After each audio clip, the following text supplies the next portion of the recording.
Hey guys, welcome back to my channel. In today's video, we're going to be talking about my meal planning process. Now, this is another process that I have that is super simple. It's only about 5 or 6 steps, but I wanted to walk you through them because in my last video, when I talked about my purse organization steps and how I keep my purse organized, you guys really seem to like the simplicity of it and how I'm able to just pack up my stuff and keep it really organized. So today we're going to be talking about my meal planning process and how I do the basic same thing with our overall meal planning and how realistic we are with our meal plans. So let's go ahead and get started. Whenever we are doing this process, I usually have 2 things on me. I will have my recipe planner and my actual planner. So within my recipe planner, this is where I will keep all of our family favorites. I am mainly just going to list out a bunch of different recipes so that I have them at my fingertips whenever I need them. So usually when we are meal planning,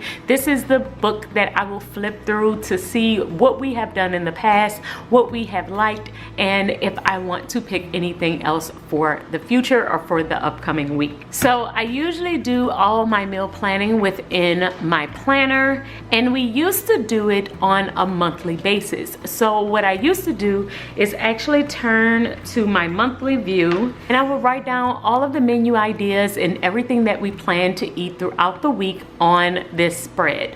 What I realized is that we cannot plan really far ahead. My family really do our meal planning based on our schedule, meaning my schedule and my husband's schedule. And because we have a lot of different things going on, we're pastors of Empowerment Church. I'm also running Organized Money full-time, and we have 2 kids, and so we're running around a lot throughout the week. So since that is usually what's happening, we have to be very realistic with our menu, and we can't plan far ahead because it really does depend on our schedule, what we're actually going to end up eating throughout the week. So my first tip to have a realistic menu plan is to plan it in a short period of time. Don't plan too far ahead. 1 month was too far ahead for us. However, planning the week definitely works for us. Now, you may be able to do 2 weeks ahead of time. You actually might be able to do the full month.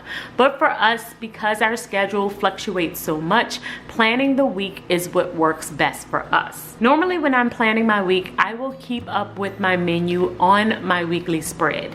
And this has been a quick change that I have done. I used to have an entire section for it, but because my menu planning is so heavily based on my schedule, I thought that it may work best for me to actually keep my menu on the same spread that I wrote down my schedule. So I have a little sticker here, but even when I don't have a sticker, I will just write menu right at the top and then write down everything that we're planning on eating that week right in this section of my planner on the sidebar so that I can easily see it. So my first tip is to plan ahead. My second tip is to figure out what you're going to plan. For the most part, we always only plan dinner. We do not plan breakfast or lunch, even though I write down what I normally eat around that time. Now, I do like to keep track because I just like to keep track of what's going into my body just in case I get sick or anything like that. I can kind of figure out if something I ate might have made me sick, but I do normally eat the same things around the same time for breakfast and for lunch. So for breakfast, I am normally having eggs, a sausage, maybe a bagel, some type of toast, but it is normally the exact same thing every single day. So since that's the case, I am usually just tracking what I ate, but I'm not planning ahead for my breakfast or for my lunch. So now that I know that I am doing dinner and I know that I'm usually going to plan it on my weekly spread, the next thing that I will do is make sure that we are paying attention to my weekly schedule. So my husband and I usually will sit down on a Sunday afternoon, and that's when we are looking at our schedule for the week. This is the time where we will plan what meetings we have throughout the week, what appointments we have, who's picking up the kids, and what time we believe we will be done every single day of the week. Knowing what time our day is going to end is a big factor in how we create our menu plans. So we're pretty good now with managing our energy levels and when we believe we are going to be able to cook throughout the week. My husband does a majority of the cooking, but if there are too many days where I know he's not going to be able to do it, then usually I will step in and I will cook instead. But whenever we have late days throughout the week, for instance, this week we had a dinner at Ruth Chris because it was our anniversary. And we also knew that on our anniversary weekend, we were not going to cook. So we planned to eat out on Friday and Saturday night. So we will look at the week, we'll schedule the days that we're going to eat out. So after we schedule the days that we want to eat out, when we have the days left over, that's when I will pull out my recipe planner. This is the time where I will flip through, see the different things that I have on here, and see if it's something that they could possibly want to eat instead. So that's where this one will come in, and then we will fill this in. Sometimes my husband will have an idea of something that he wants, or the kids may mention something that they want, and so we'll easily fill it out. But if none of us have any ideas of what we want, usually I will go to our favorites. I'll look at the recipe book and just see what we have in there. The next step is to purchase our groceries. So usually while we are sitting there at our meeting on a Sunday, we will normally purchase the groceries right then and there. We're always going to be using the Walmart app.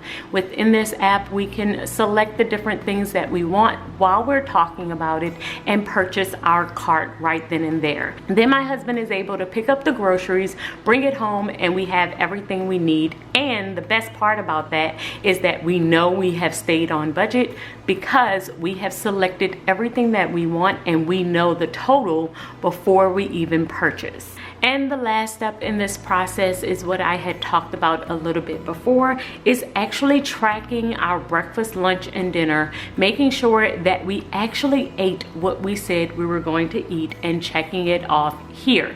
If we decide not to eat what we have decided we were going to eat, maybe if we said we were going to cook but we decided not to cook, I usually will write down why we decided not to cook. Did we get home late? Was a meeting running over? This just helps us to plan much better in the future. Before we were looking at our schedule, we would decide we're going to cook every single day throughout the week. Then it wouldn't happen and we had already purchased a bunch of groceries.